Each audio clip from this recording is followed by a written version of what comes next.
هلا ابو وليد. هلا بالغالي. يا هلا، مساك الله بالخير. هلا بالغالي ابو فهد. شلونك؟ اقول عقب هالمشيه ما شاء الله اشوفك مبسوط. اليوم 9/10 اسلم. يوم الاربعاء اكتوبر ايه 2024. فانا اقول يا ابو فهد نبغى الناس تستفيد يا اخي. اسلم. كيف احصل على هرمون السعاده؟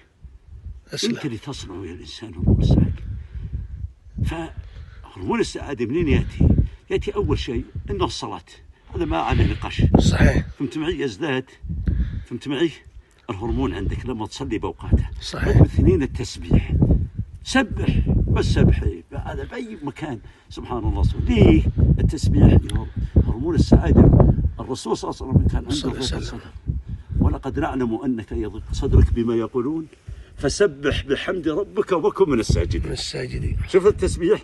رقم 3 خلي لك جزء القرآن، جزء باليوم، جزئين، جزء شوف هرمون السعاده اللي سيروتونين. رقم 4 المشي. شوف الان شو مزاجك الحين.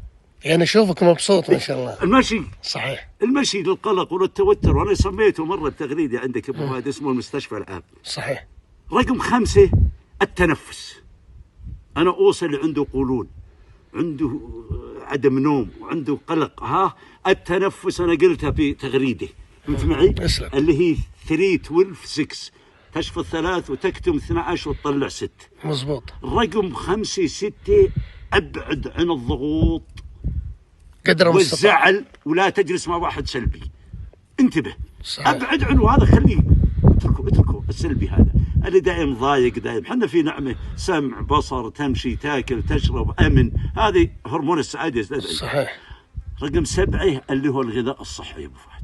انا صح صح. لان امراض النفسيه تاتي 90% من القولون، من المعده. زين، و10% من الدماغ. كيف احصل عليه؟ ابعد عن هالنشويات، ابعد عن السكر الابيض، خذ طبيعي، خذ خضره، خذ فاكهه، فهمت معي؟ اخبز ببيتك، خذ لك شوي دخن، حط عليه شوي شعير، فهمت معي؟ اسلم. اخلطه، حط عليه شوي بيض، وخذه وسوي خبز بالبيت. يا الله. خلاص تنبسط بالحياه ولا تخاف، وخل عندك قانون الجذب قوي. تفاءلوا بالخير تجدوه، هذا قانون الجذب. صحيح. تقول انا طفشان، انا زهقان، لا انا بخير، انا بصحه، انا صحيح. فهمت معي؟ شوف هالهواء، هالاكسجين اللي انتبه، لان الدماغ وش عليه يتغذى يا احمد؟ تغذى على الاكسجين وعلى السكريات، السكريات الطبيعيه اللي هي العنب والتين والموز، فواكه اغلبها. فشاكرين يا ابو انا فهد. اللي شاكر. لو يمشون على النقاط اللي قلتها الناس هذه والله ما تشوف. صحيح صحيح. شاكرين يا الغالي. انا اللي شاكر لك، الله يرضى